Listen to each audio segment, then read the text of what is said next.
क्या आप normal situation में भी नॉर्मल रह सकते हैं? क्या आपने कभी एक्सपीरियंस किया है कि आपकी सिचुएशन पूरी नेगेटिव है, स्ट्रेस्ड आउट है, पर फिर भी आप पॉजिटिव रहे? ऐसा मुश्किल हो जाता है हमारी जिंदगी में, नहीं? आज हम सीखेंगे how to how to work on your subconscious mind to remain positive. क्या ऐसा कर सकते हैं हम, एक ऐसी चीज जिसकी वजह से हम पॉजिटिव रह सकते हैं? तो आइए कुछ कहानी के थ्रू हम सीखते हैं, right? Welcome to one more episode of connecting the dots with K. जैसे मैं कहता हूँ, मेरे एपिसोड सारे सारे रॉ होंगे। आप फोकस कीजिए सिर्फ इनसाइट्स पे। कभी मुझे लोग कहते हैं कि आपका वीडियो थोड़ा सा ठीक नहीं था।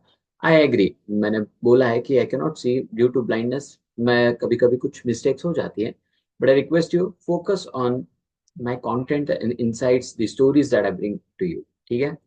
तो आइए सीखते हैं आज कुछ कहानियों से कि हमारे पॉजिटिव एटीट्यूड को कैसे हम डेवलप कर सकते हैं। मैं आपको पहले एक कहानी सुनाता हूँ, एक संत की। ये एक संत तुकाराम, आपने नाम सुना होगा। ये महाराष्ट्र के बहुत बड़े संत रह चुके हैं। इफ यू अगर आप हिस्ट्री में, अगर स्पिरिचुअल हिस्ट्री में जाकर अगर देखेंगे तो इनकी बहुत बढ़िया कहानी है। और इन्होंने बहुत अचीवमेंट्स किए हैं अपने स्पिरिचुअल लाइफ में। और इनके इनसे सीखने लायक बहुत कुछ है। एक चीज आज हम इनसे सीखेंगे। एक दिन संत तुकाराम अपने घर पे बैठ के विठल रुक्मिणी का भजन कर रहे थे।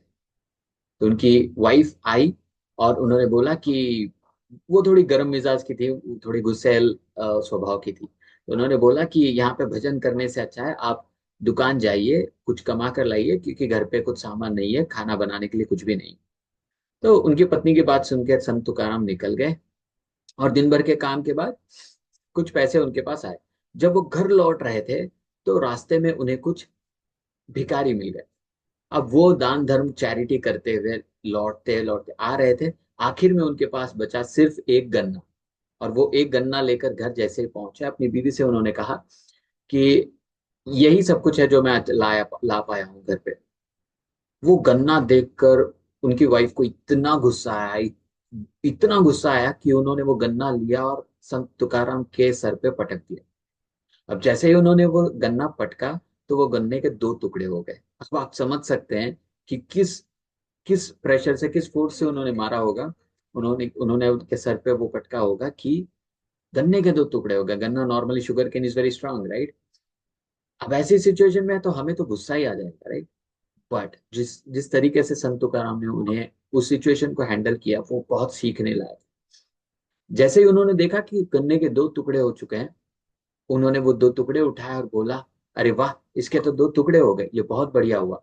तो एक तुम ले लो और एक मैं ले लेता हूँ। वैसे भी हमें खाने के लिए इसके दो पीस करने ही थे। इतना कहकर वो अपने पूजा घर में गए। और उन्होंने मनी मन में रुक्मिणी और विठल भगवान से प्रार्थना की कि हे भगवान, तूने मुझे ऐसी बीवी दी है, ऐसे एनवायरनमेंट में रखा है कि मुझे इस दुनिया से कभी कुछ प्यार हो ही नहीं सकता। मुझे सिर्फ प्यार तुमसे हो सकता है, which is like spiritually speaking. ये हमारा टॉप मोस्ट गोल होता है हर सोल का, राइट? तो यहाँ पे सीखने लायक ये मिला कि सिचुएशन तो चैलेंजिंग थी, सिचुएशन नेगेटिव थी, सिचुएशन स्ट्रेसफुल हो सकती थी, लेकिन उन्होंने माफ कर दिया। Forgiveness is the key. Forgiveness करने से कहते हैं कि हम दूसरों पर नहीं, अपने आप पर सेल्फिशनेस बताते हैं। हम हमेशा कहते हैं, राइट, सेल्फिश नहीं होना चाहिए, सेल्फिश नहीं होना चाहिए। लेकिन एक चीज में हमें सेल्फिश जरूर होना चाहिए। हमें काम ऐसे करने चाहिए कि हमें खुद को तकलीफ ना हो। इसीलिए जब हमें किसी चीज का, किसी स्वभाव का, किसी सिचुएशन का, किसी भी कंडीशन का हमें अगर बुरा लगता है, तो हम प्रैक्टिस करें कि हम उस सिचुएशन को, उस इंसान को, वो जो भी सिचुएशन हो, कंडीशन हो, हम उन्हें माफ कर दें। Just forgive the situation, forgive the person. इससे हम अपने ऊपर ही कर्म करेंगे। क्योंकि फॉरगिवनेस का, अगर कोई फॉरगिव नहीं कर पा रहा है, कभी कभी किसी चीज से माफ करने के लिए टाइम लगता है, बट अल्टीमेटली आप लोगों ने देखा होगा, आपने एक्सपीरियंस भी किया होगा, माफ करने के बाद ही हमारा मेंटल हेल्थ, हमारा फिजिकल हेल्थ काम हो जाता है। वरना एक स्ट्रेस की फीलिंग होती है कि सर पे बोझा रखा हुआ है। फिजिकल हेल्थ ठीक नहीं होती, डाइजेशन में इश्यूज आ जाते हैं। बहुत सारा इश्यू होता है जब हम गुस्से में होते हैं, एंगर, स्ट्रेस, एंग्शियस मोड में सारे नेगेटिव रिजल्ट्स ही ज्यादा आते हैं। इसलिए the straight cut answer is forgive and move. Forget, don't forget. क्योंकि हिस्ट्री से ऐसा बताया सुना है कि ऐसी गलतियां भी हो जाती हैं इंसान की, हम फॉरगिव करके फॉरगेट कर जाते हैं, बट सामने से बंदा आके फिर चीट कर जाता है। खुद से के साथ चीट मत होने दीजिए, फॉरगिव कीजिए, याद रखिए, बट गुस्सा मत रखिए अपने अंदर, राइट। ऐसी कुछ एक कहानी मैं आपको रतन टाटा की भी सुनाता हूँ। रतन टाटा रिसेंटली ही पास्ड ऑफ। मुझे मुझे लिटरली मैं उस दिन मुझे बहुत बुरा लगा। मेरे जैसे ही मुझे बताया कि आप लोगों को भी बहुत बुरा लगा हो, क्योंकि रतन टाटा एक बहुत ही हाई परफॉर्मेंस पर्सन और एक बहुत ग्राउंडेड पर्सनालिटी थे। उनसे सीखने लायक बहुत कुछ है, अभी भी बहुत कुछ है। मुझे लगता है उन्होंने एक लेगेसी क्रिएट कर दी। कि नॉर्मली कहते हैं कि इंसान दो बार मरता है, एक बार जब हमें फिजिकल बॉडी छोड़ देते हैं, दूसरी बार जब आखिरी बार हमारा नाम लिया जाता है। बट रतन टाटा एक ऐसी पर्सनालिटी का नाम है, मुझे नहीं लगता कि आने वाले कई कई जनरेशन तक इनका नाम भूला जाएगा। इन्हें कोई नहीं भूल सकता। तो मैं आपको रतन टाटा की एक कहानी बताता हूँ। रतन टाटा ने 1991 में टाटा मोटर्स की चेयरमैनशिप सीट को टेक ओवर किया था, मतलब उन्होंने हैंडल करना स्टार्ट किया। और उनका एक ड्रीम प्रोजेक्ट था कि वो इंडिया में फर्स्ट इंडिजिनस कार डेवलप करे, बनाए। ऐसी कार जो सिर्फ इंडियन मटेरियल से ही बने, इंपोर्टेड मटेरियल कुछ ना हो, इंपोर्टेड टेक्नोलॉजी कुछ ना हो। और ये ड्रीम प्रोजेक्ट पर काम करने के बाद 1998 में ऐसी पहली कार लॉन्च की गई जिसका नाम था टाटा इंडिका।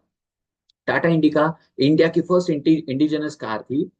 और लॉन्च तो बहुत अच्छे से हुई, लेकिन 1999 में उसके परफॉर्मेंस में इश्यूज आने लगे। एक साल के ड्यूरेशन में ही परफॉर्मेंस के इश्यूज आने लग गए।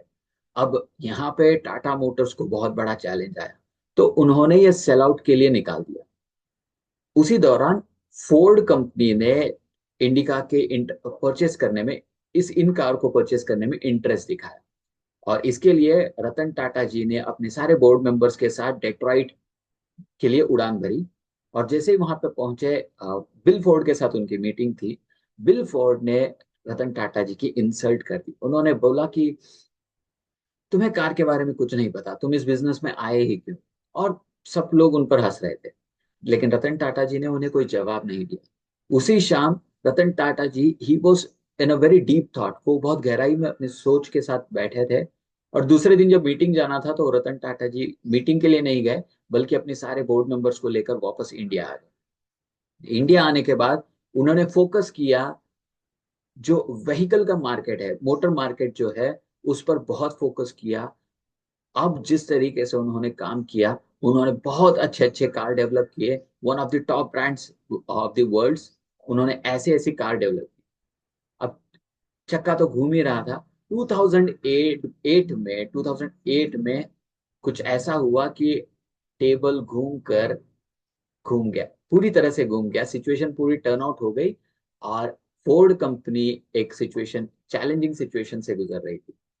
उनके दो कार थे, एक जैगवार और लैंड रोवर, जो बहुत ही चैलेंजिंग सिचुएशन से फेस कर रहे थे। उस टाइम रतन टाटा ने ऑफर किया उनकी कार परचेस करने। और बिल फोर्ड 2008 में इंडिया आए, मुंबई। और उन्होंने रतन टाटा जी से कहा कि आप हम ये मेरे कार्स को परचेस करके आप हम पर एहसान कर रहे हैं।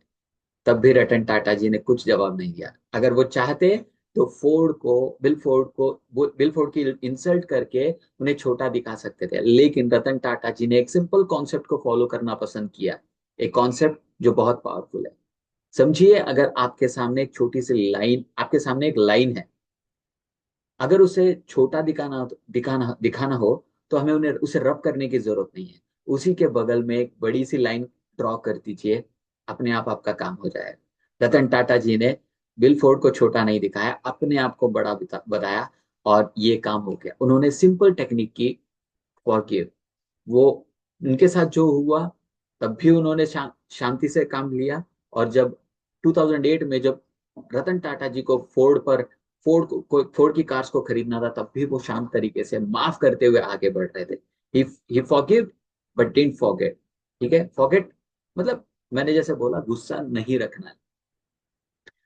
तो कॉन्सेप्ट से ये समझ में आ रहा है गाइस, लाइफ में अगर मैं अपने लाइफ के बारे में बताऊं, मैं बाय बर्थ ब्लाइंड नहीं हूं, ठीक है। 3 साल से मेरी आंखों की रोशनी चली गई है किसी कारण से। ठीक है, we are working on it and hopefully जल्द से जल्द मेरी आंखें, आई आई बिलीव कि मेरी आंखें बहुत जल्दी ठीक हो जाएंगी। अब लेकिन जब ट्रांजिशन पीरियड था, मेरी आंखें धीरे धीरे धीरे ड्रॉप हो रही थी। आखिरी दिनों में मैं धीरे धीरे धीरे गाड़ी तो चला लेता था, लेकिन वो बाय डिफॉल्ट था ना, क्योंकि गाड़ी चलाने की आदत थी। मैं धीरे धीरे, मेरे एक्सीडेंट्स भी होते थे। बट मेरे ही बहुत खास दोस्त, मेरे मेरे जान पहचान के लोग जब मुझे बोलते थे कि यार ये तो ड्रामा कर रहा है, ये नाटक कर रहा है, इस ये कहता है कि इसको दिखाई नहीं देता, फिर ये काम कैसे कर रहा है। मतलब मैं उन दिनों बहुत कंफ्यूज था कि क्या करूं, मतलब मैं अपनी सिचुएशन को कैसे प्रेजेंट करूं लोगों को कि मैं सच कह रहा हूं, मैं झूठ नहीं कह रहा हूं, मेरा कोई ड्रामा करने का इंटेंशन नहीं था। विजन स्लो ड्रॉप हो रहा था, I could sense it day by day. पर मैं सामने से कैसे बताऊं, अभी भी मुझे कोई देखता है तो मुझे कोई ब्लाइंड नहीं कहता, क्योंकि मेरी आंखें, आई balls is everything good. Light perception मैं समझ पाता हूँ अभी भी, लेकिन चेहरे मुझे नहीं समझ पाते। मेरे सामने क्या हो रहा है मैं वो नहीं बता पाऊंगा। बट उस टाइम पे मुझे बहुत हर्ट होता था। मैंने किसी को कुछ जवाब तो कभी नहीं दिया, गुस्सा बहुत आता था। अपने फैमिलीज में मैं गुस्सा निकाल देता था कि यार लोग ऐसे कैसे बात कर सकते हैं। बट मैंने किसी को कभी कुछ जवाब नहीं दिया। समय के चलते जब मुझे पता चला कि ये एक अपने ही ऊपर गुस्सा हो रहा है, मैं लोगों के बारे में सोच के अपने ऊपर ही अपना ही नुकसान कर रहा हूँ, तो मैंने माफ कर दिया सबको। एंड बिलीव मी, जैसे मैंने माफ करना सीख दिया, एक दिन में नहीं हुआ, धीरे धीरे धीरे धीरे मुझे फर्क ही नहीं पड़ने लगा लोग क्या बात कर रहे हैं, छेड़ रहे हैं, हंस रहे हैं, मेरे मजे ले रहे हैं। I didn't care at all. मैं अब भी केयर नहीं करता, अब मैं जो भी हूँ मैं खुद हूँ। और मैं I am so grateful for every situation, क्योंकि जो होता है सिर्फ अच्छे के लिए होता है। अगर ब्लाइंडनेस नहीं होता तो शायद मैं इस एटीट्यूड में भी नहीं आता, मैं बहुत सारे स्किल्स डेवलप नहीं कर पाता, क्योंकि मैं अलग, पहले जब मैं साइटेड था, जॉब में था, मेरा एटीट्यूड अलग था। अब मेरा लर्निंग एटीट्यूड है, डेवलपिंग एटीट्यूड है, ग्रोइंग एटीट्यूड है, मेरा ग्रोथ माइंडसेट है। मैं लोगों को समझने की कोशिश करता हूँ, गलतियां अब भी होती है, बट स्टिल मैं मैं माफ करना मैं सीख गया हूँ। Right, this is what I mean to say. And that's the final line of the story guys. अगर आपको ग्रो करना है तो forgive and keep moving forward, क्योंकि माफ करने से आप दूसरों पर नहीं, अपने आप की ही भलाई चाह रहे हैं, भलाई का काम कर रहे हैं। Right, so that's it for today guys, that's it for today. This is Kushal Kulkarni. Share this video, share this episode, like, and also tell me in the comment box कि आप अगर किसी पर गुस्सा है तो क्या आज आप डिसाइड कर पा रहे हैं, do you choose to forgive and keep moving in your life? If yes, then believe me, you are making yourself a great film. That's it. This is Kushal Kulkarni. You're getting things done, coach. मिलते हैं अगले episode में. Till then, please take care. Stay blessed. Bye bye.